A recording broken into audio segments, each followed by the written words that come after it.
우리 그리스도인들이 역사와 현실을 바라볼 때에 잘못된 그 태도, 가질 수 있는 잘못된 태도가 두 가지가 있습니다. 하나는 방관자적인 태도입니다. 그러니까 무관심하고요, 냉소적인 자세로 보는 것입니다. 당연히 책임을 지려고도 하지 않습니다. 또 다른 잘못된 태도는 심판자적인 자세입니다. 책임을 지려고 하는 것은 좋은데 거리낌 없이 심판하려고 하는 위치에까지 서려고 하는 것입니다. 이 방관자적인 자세와 심판자적인 자세, 이 두 가지 오류적인 태도는 교회뿐만 아니라 또 세상 어디에도 가도 저희들이 볼 수 있고 쉽게 적용이 되는 모습입니다. 그런데 그리스도인들만이, 그러니까 여러분과 저만이 가질 수 있는 아주 유니크한, 독특한 그런 태도가 있습니다. 그런 시각이 있습니다. 그래서 우리가 이것을 알아야 됩니다. 그래서 이걸 알지 못하면 그냥 휩쓸릴 수밖에 없고, 우리가 택할 수 있는 답이라고는 그저 방관하든지 아니면 심판하려고 하는 그 위치에 서려고 하든지 두 가지밖에 없을 것입니다. 그 독특한 그 모습이 뭘까에 대한 이야기를 오늘 여러분들과 같이 함께 말씀을 가지고 나눠보도록 하겠습니다.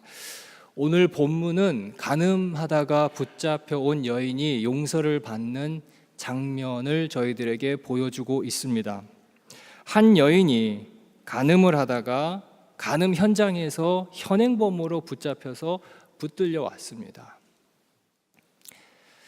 요즘에 청년들하고 10계명, 그러니까 10계명에 대한 성경 공부를 하고 있는데, 준비하면서 자료를 이렇게 찾다가 어떤 분이 이 10계명에 대해서 이런 이야기 하는 거 들었습니다.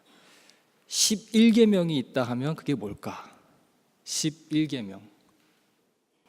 성경에는 10계명까지 나와 있는데 뭘 것 같습니까? 들키지 마라.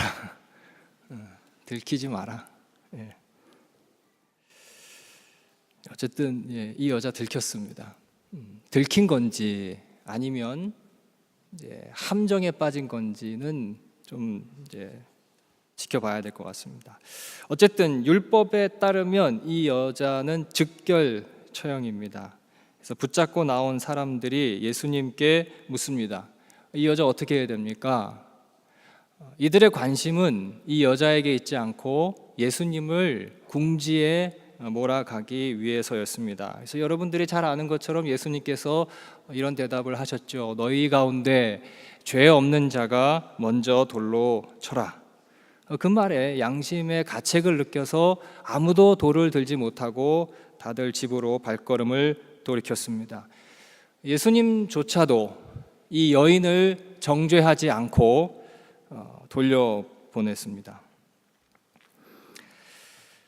이 본문이, 우리에게 너무나 익숙한 이 본문이 자주 인용이 되는 상황과 맥락을 들여다보면 이제 어떤 상황이냐면, 용서를 이야기하고 싶을 때 내지는 중한 죄를 지은 사람을 앞에 두고 조금 신중한 태도를 말하고 싶을 때에 이 본문이 자주 인용되는 것을 봅니다. 그래서 우리 중에 죄 없는 자가 누가 있겠는가? 다 죄인인데 우리가 감히 이렇게 돌을 들 자격이 있겠는가라고 얘기할 수 있겠죠. 사랑하는 성도 여러분, 저는 이 본문이 오늘 우리가 처한 현 시국에서 특정인을 향한 특정한 형태의 행동을 요구하는 내용으로 비춰지지 않았으면 좋겠습니다. 그렇게 들려지지 않았으면 좋겠습니다. 이 말을 서두에 하고 시작을 해야 될 것 같습니다. 이 본문을 조금 더 들여다보고 싶습니다. 지금 여기 이 앞에 아주 중한 죄를 지은 사람이 이 앞에 나와 있다라고 여러분 생각해 보세요. 죄질이 안 좋습니다.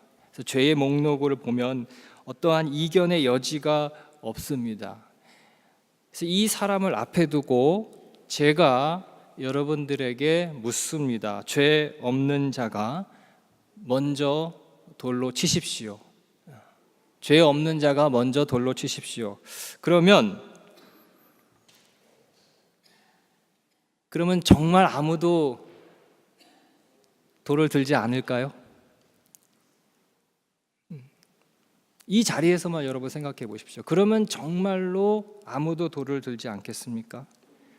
우리가 살면서 지은 여러 가지 크고 작은 죄들, 하다못해 신호등 안 지키고 노상 방뇨하고 그런 여러 가지 꺼리끼는 것들을 다 떠올리면서 그래, 따지고 보면 나도 그런 말 할 자격이 있는가라는 생각에 양심의 가책을 느껴서 아무도 돌을 들지 못하고 그냥 집으로 돌아갈 것 같습니까?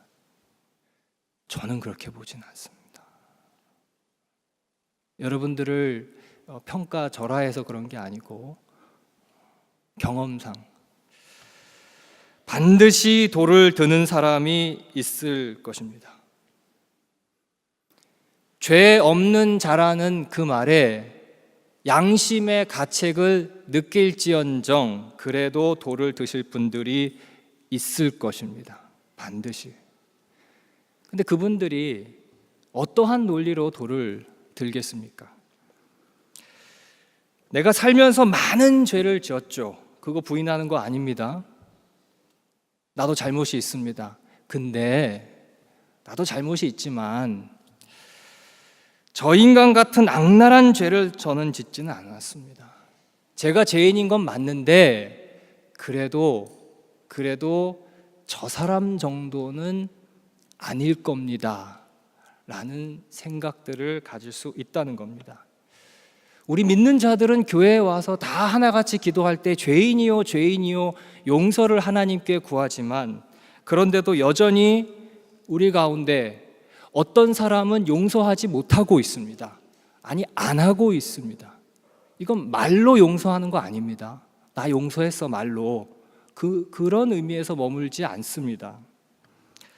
목사님, 제가 죄인인 거 인정합니다. 죄를 많이 짓죠. 그러나 아무리 그래도 그 사람이 나한테 이렇게 해서는 안 되죠. 제가 죄인인 걸 아는데 저 사람이 저런 식으로 해서는 안 되지요.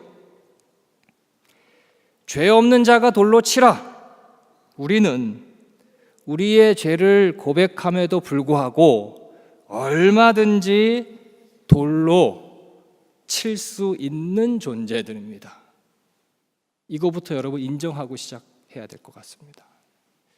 근데 예수님 당시에 예수님의 그 이야기를 들었던 사람들은 아무도 돌을 들지 못했습니다. 자, 그러면 그들이 우리보다 도덕적으로, 윤리적으로, 성품적으로 더 나은 존재들이어서 그래서 양심의 가책을 우리보다 더 잘 느껴서 아무도 돌을 들지 못했을까?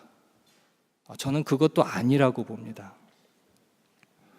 지금 예수님 앞에 서 있는 이 본문 중에서 예수님 앞에 서 있는 이들은 어떻게 해서든지 예수님을 죽이려고 아주 도끼가 든 사람들입니다. 그런 사람들이 예수님의 그 한마디에 자기들이 옛날에 지었던 그런 죄를 떠올리면서 그렇지, 나도 죄인이지, 그렇게 양심의 가책을 느껴서 돌이켰을까? 저는 그렇게 보진 않습니다. 여러분, 이렇게 순진하게 본문을 접근하시면 안 됩니다. 실제로 한글 성경에 양심의 가책을 느껴라는 표현이 있지만 제가 혹시나 해서 헬라어 원어 성경을 찾아봤는데 원어 성경에는 양심의 가책을 느꼈다라는 표현은 없습니다, 사실은. 그래서 어른부터 나이 많은 사람부터 돌아갔다 이렇게만 기록이 되어 있습니다. 자, 우리 본문을 한번 볼까요? 본문 3절. 서기관들과 바리새인들이 음행 중에 잡힌 여자를 끌고 와서 가운데 세우고, 그래서 이 여자가 음행을 하다가 잡혔습니다. 현장에서요. 자, 근데 남자는 어디 있습니까? 간음을, 그 음행을 혼자 할 수는 없잖아. 여자 혼자서 혼자 할 수 있나요? 남자는 어디 있습니까? 왜 여자만 끌고 왔죠? 아마도 남자는 그냥 돌려보낸 것 같습니다. 그리고 여자만 붙들고 나왔죠. 그래서 이 상황에 대한 여러 가지 설명들이 있습니다. 그러나 어쨌든 지금 이 사람들은 현행범으로 여자만을 체포해서 심판의 자리로 끌고 나왔습니다. 9절을 볼까요? 9절에 이렇게 기록이 되어 있습니다. 그들이 이 말씀을 듣고 양심의 가책을 느껴 어른으로 시작하여 젊은이까지 하나씩 하나씩 나가고 오직 예수와 그 가운데에 섰는 여자만 남았더라. 9절의 이 문장을 또 헬라어 원어를 한번 봤습니다. 제가 일부러. 근데 그 주체들이요, 여기에 9절에서 등장한 주체들이 다 남성 명사로 기록이 되어 있습니다. 다 남자들의 이야기입니다. 남자들의 시각으로. 그러니까 우리는 여지껏 이 본문을 너무 남자의 관점으로, 남성 중심적인 시각으로만 읽어내고 있었습니다. 그러니까 남자의 입장에서 죽을 죄를 저지른 여인을 심판하는 내용으로만 보고 있었던 것입니다. 그러니까 간음을 저지르고도 붙들려 오지 않은 남자에 대한 문제 제기가 없었던 겁니다. 그 남자가 어디 있는지 감히 물을 생각을 하지 못했습니다. 제가 이런 말씀 드린다고 해서 저를 이렇게 페미니스트로 생각하시면 절대 안 됩니다. 저는 뭐 그런 쪽이랑 별로 관계가 없는 사람입니다. 제가 만약에 페미니스트였다면 저희 집사람이 저런 표정으로 예배당을 돌아다니지는 않을 겁니다. 여건이 신장이 돼야죠. 필요하다고 봅니다. 그런데 제가 심각하게 이 자리에서 문제 삼는 부분은 지나치게 남성 중심적인 시각에서만 본문을 들여다보니까 본문의 중요한 부분이 가려지는 것입니다. 그러니까 너희 중에 죄 없는 자가 돌로 치라, 이 말은 예수님이 그냥 두리뭉실하게 이해하고 말씀하시는 내용이 아니었습니다. 신명기 22장 22절을 읽어드리겠습니다. 어떤 남자가 유부녀와 동침한 것이 드러나거든 그 동침한 남자와 그 여자를 둘 다 죽여 이스라엘 중에 악을 제할지니라. 이게 율법의 내용이었습니다.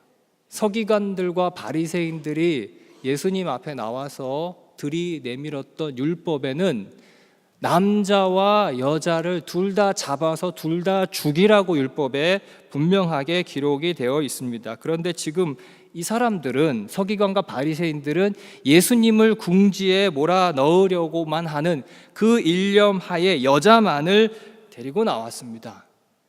그런 사람들을 향하여서 예수님께서 너희 중에 죄 없는 자가 먼저 돌로 치라, 이 말씀한 겁니다. 자, 이제 좀 의미가 선명해지지 않습니까? 조금 더 좁아지지 않습니까? 예수님의 이 말씀, 너희들도 이 상황에서 공범이라는 얘기를 하고 있는 겁니다. 이 벌어진 상황에 대해서 너희들도 분명히 책임이 있다라는 것입니다. 그래서 그 여자만, 이 앞에 나와 있는 사람만 죽을 죄를 졌다고 그렇게 생각하느냐? 아니지 라는 말을 예수님께서는 이런 식으로 표현하신 것입니다. 근데 가만히 서기관들과 바리새인들이 듣고 보니까 예수님 말이 맞거든요. 예수님이 만약에 그 여인을 그 자리에서 정죄한다 하면 자신들도 같이 벌을 받는 처지가 되는 것입니다. 그러니까 그 사람들이 들고 있던 돌을 다 내려놓고 집으로 돌아갈 수밖에 없었던 것입니다. 인생이 쉽게 돌이키지 않습니다. 어지간한 것으로 좋은 말로 그 죄를 깊이 뉘우치거나 양심의 가책을 느껴서 마음을 바꿀 거라고 보십니까? 그렇지가 않습니다. 이걸 우리 예수님께서도 너무 잘 아셔서 어떤 때에는 아주 노골적으로 드러내시는 겁니다. 아주 노골적으로. 어느 정도냐? 그들로 하여금 혹은 우리로 하여금 더 이상 핑계할 수 없을 때까지, 더 이상 핑계할 수 없을 때까지. 어떤 핑계? 내가 아무리 못나도, 내가 아무리 나쁜 짓을 많이 했어도 그 사람보다는 좀 낫지 않겠는가라는 핑계를 안 할 때까지, 그 말이 안 나올 때까지, 그 전에 깨닫고 돌이키는 것이 지혜인 줄로 믿습니다. 그러니까 예수님이 이 사건을 전개해 나가는 방식을 여러분 한번 주목해 보셨으면 좋겠습니다. 만천하의 비방을 받아 마땅한 사람을 우리 앞에 세워두고 너희도 이 사람이 가지고 있는 그 문제의 일부라는 것을 주님께서 깨닫게 하셨습니다. 10번 생각해도 비난받아 마땅한 그 사람의 문제가 비난을 하는 사람의 부분이 될 수도 있다라는 이야기를 예수님께서 들려주신 겁니다. 그래서 우리 사는 현실을 보면 우리가 누군가를 아주 맹렬하게 비난할 때 혹은 어떤 상황을 아주 맹렬하게 비난할 때 보면 보통 그 사람의 잘못에 대해서는 적어도 나는 그렇게 큰 책임이나 오류가 없다라는 전제 위에서 비난을 합니다. 그래서 여기에 대해서 예수님께서 주신 대답이 너 자신이 상대방이 가진 문제의 일부가 될 수 있다고 생각할 수 있겠는가? 비난 자체를 막지 않았습니다. 잘못된 것을 잘못된 거다라고 말하는 것을 예수님께서 차단한 것이 아니었습니다. 오늘 본문 11절을 보시죠. 다시는 죄를 범하지 말라. 그 여자를 돌려보내면서 예수님께서 하신 말씀이 다시는 죄를 짓지 말라고. 그게 죄라는 것을 분명하게 그 여인에게 들려주셨습니다.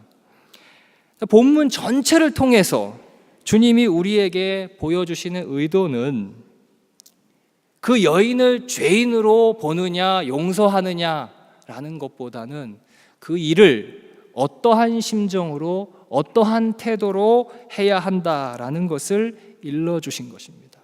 이것이 우리 그리스도인들만이 가질 수 있는 독특함입니다. 독특함.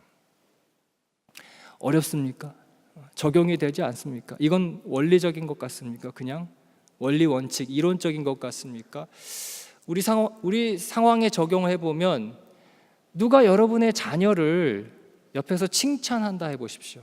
칭찬받는 건 내 자신이 아니고 내 자녀가 칭찬을 받는데 기분이 좋아지는 겁니다. 또 반대로요, 누가 여러분의 자녀를 아주 호되게 혼내고 있습니다. 혼날 짓을 했습니다. 그래서 혼나고 있는데 걔가 혼나는 건데 옆에서 듣고 있는 부모들은 마음이 더 상하고 속이 더 상한 것입니다. 왜요? 그 자녀를 자신의 부분이라고 생각하고 있기 때문입니다. 그래서 그 아이가 칭찬을 받으면 내가 기분이 좋은 거고 그 아이가 욕을 먹으면 내 기분이 더 나쁜 겁니다.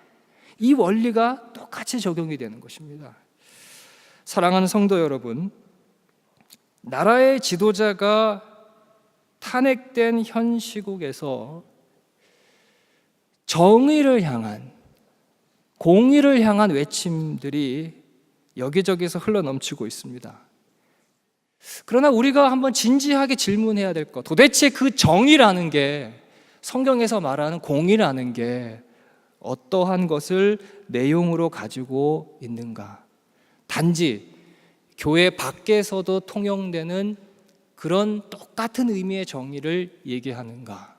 아니면 좀 다른 것이 있는가? 그것을 생각해야 됩니다. 정말로 진지한 그리스도인들이라면요. 어떤 신학자 한 분이 정의라는 개념을 두 가지로 구분했습니다. 하나는 처벌적 정의.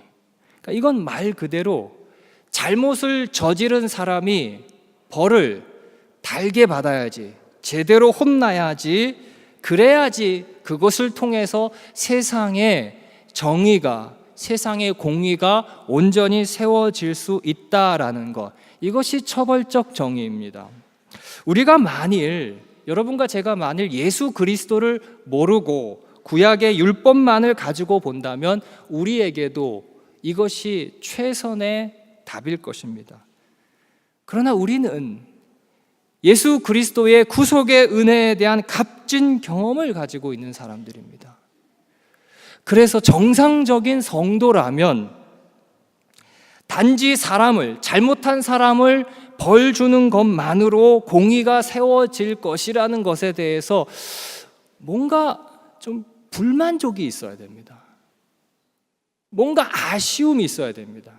잘못한 사람이 호되게 벌 받는 거 보고서 아우 속 시원하다, 그렇게만 생각한다면 이건 우리의 정의가 똑같이 처벌적 정의 그 이상으로 나아가지 못하고 있는 것입니다. 그래서 또 다른 맥락의 정의, 회복적 정의. 회복적 정의, 이것은 잘못한 것을 그냥 덮고 가는 거 아닙니다. 여러분 그렇게 오해하지 마십시오. 아파도요 고치기 위해서 째고 상처 부위를 드러냅니다. 아프지만 고치기 위해서 약을 바르고 그 일을 하는 것입니다. 이 회복적 정의, 그 목적이 결국은 다시 살려내는 데 있는 겁니다. 불구가 된 그 기능을 다시 정상적으로 회복시키는데 그 목적이 있습니다. 단지 벌하고 단지 망신 주는 것만으로 머물지 않는 것이죠. 그래서 여러분들이 이 두 가지를 같이 생각하시기를 바랍니다. 언제나 같이 생각하셔야 됩니다. 갈라디아서 한번 보겠습니다. 성경, 신약 성경 갈라디아서 6장, 요건 좀 같이 좀 찾겠습니다. 갈라디아서 6장 1절입니다. 제가 가지고 있는 성경책은 308페이지입니다.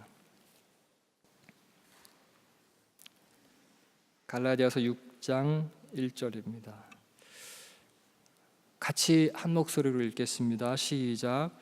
형제들아, 사람이 무슨 범죄한 일이 드러나거든 신령한 너희는 온유한 심령으로 그러한 자를 바로잡고 너 자신을 살펴보아 너도 시험을 받을까 두려워하라. 범죄한 사람을 바로잡는다라고 하고 있는데, 이 바로잡는다라는 표현이 영어 성경을 보니까 뭐라고 쓰여져 있냐면 리스토어라는, 그러니까 회복시킨다라는 그 단어로 표현이 되어 있습니다. 그래서 바로잡는다 하면 무슨 이제 교정한다, 뭐 교정시설 뭐 그런 거 표현할 때 코렉트라는 단어가 있는데 그 단어를 쓰지 않고 리스토어, 회복하는 단어를 썼습니다. 그러니까 잘못을 지적하고 심판하고 단지 벌받게 하는 게 아니고 회복시키는 것을 말합니다. 그래서 그 기능이 다시 정상적으로 돌아올 수 있게끔 돕는, 바로 이것이 회복적 정의의 모습입니다. 근데 믿는 자들이, 여러분과 제가 이 일에 실패하면요 어떤 일이 벌어지는가? 지금 6장 1절 후반부에 뭐라고 기록이 되어 있습니까? 시험이 찾아온다 합니다. 시험이 찾아온다. 누구에게? 그 잘못한 사람에게요? 아니요, 우리에게 시험이 온다는 얘기를 하고 있습니다. 생각해야 될 말씀이죠. 그래서 6장 2절도 같이 한번 좀 읽어보도록 하겠습니다. 시작. 너희가 짐을 서로 지랴 그리하여 그리스도의 법을 성취하라. 아멘. 그러니까 잘못한 사람을 두고서, 혹은 내가 또 잘못한 입장이 됐을 때나 그런 상황을 봤을 때에 그 잘못한 상대의 짐을 짊어지는 심정으로 잘못한 일을 고쳐가야 하는 것입니다. 그래야 그것이 그리스도의 법을 성취하는 길이다 라는 이야기를 오늘 본문이 바울을 통해서 들려주고 있는 것입니다. 이 회복적 정의는 같이 함께 짐을 지는 심정으로 가야만 이루어질 수 있는 것입니다. 전혀 잘못을 저지르지 않는 나 역시 그 문제의 일부라는 생각을 갖는 그런 심정으로 서는 사람들만이 세울 수 있는 정의이고, 단언컨대 이것은 예수 그리스도를 아는 자들만이 세상 속에서 할 수 있는 일입니다. 우리가 이 일을 해야 됩니다.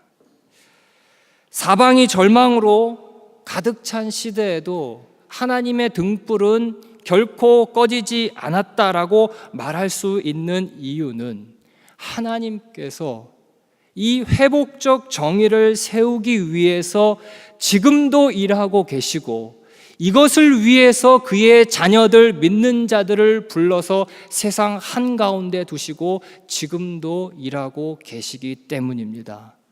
사랑하는 성도 여러분, 여러분들이 이런 일에 쓰임을 받는 하나님의 귀한 도구들이 되기를 주님의 이름으로 축원드립니다.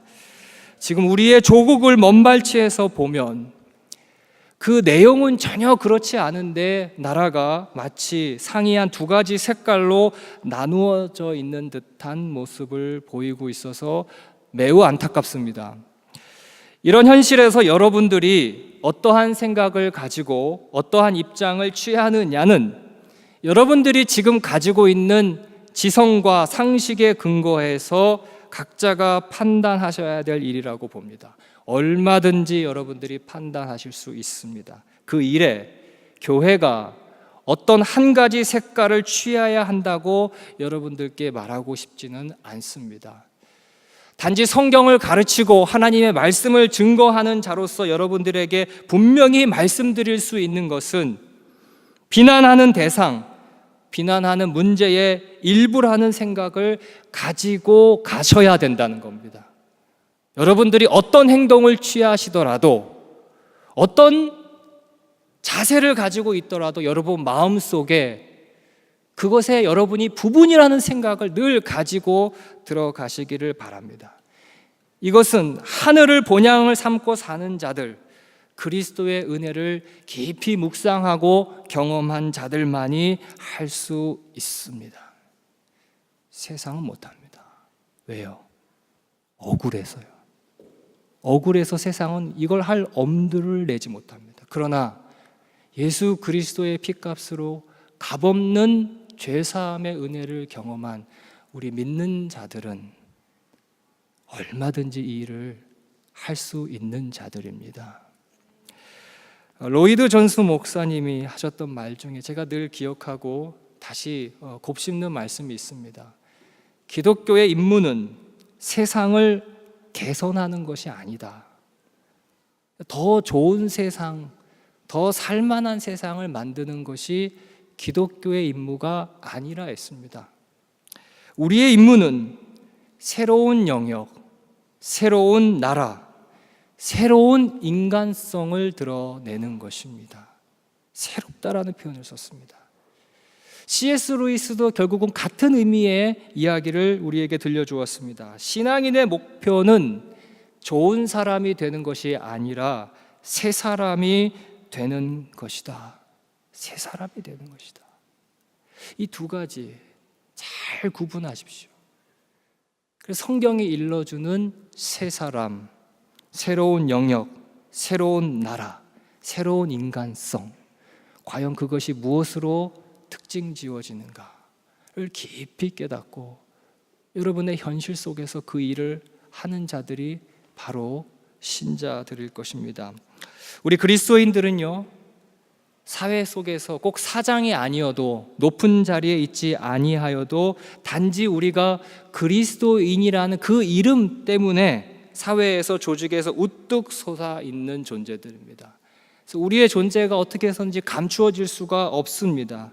그래서 그 모습이 어떤 형태로 드러나는가를 많이 고민하시고 생각하시고 기도하셔야 할 것입니다. 예전에는 이것을 아주 간단하게 생각했습니다. 그냥 정직하게 살고 세금 잘 내고 해코지 안 하고 남의 돈 안 떼먹고 사는 것 정도? 이것도 힘든 일이죠. 이것도 힘든 일이지만 성경을 깊이 들여다보면 예수님은, 하나님은 조금 다른 차원의 것을 계속해서 우리에게 들려주고 있다라는 것을 깨닫게 됩니다. 우리가 가장 반드시 기억해야 되는 중요한 사실, 예수님은 윤리적이고 도덕적인 죄를 가지고 사람을 정죄하지 않았습니다. 그게 죄라는 것은 분명히 얘기했지만 그걸 가지고 정죄하지 않으셨습니다. 주님이 화를 내시면서 경고하시고 무섭게 경고를 한 존재들, 그들이 어떠한 사람들이었는가를 보시고 오늘 내가 해야 될 행동의 태도를 결정하시기 바랍니다. 그것이 우리가 해야 될 일입니다. 이 일을 감당하시는 귀하고 복된 분들 되시기를 주님의 이름으로 축원드립니다.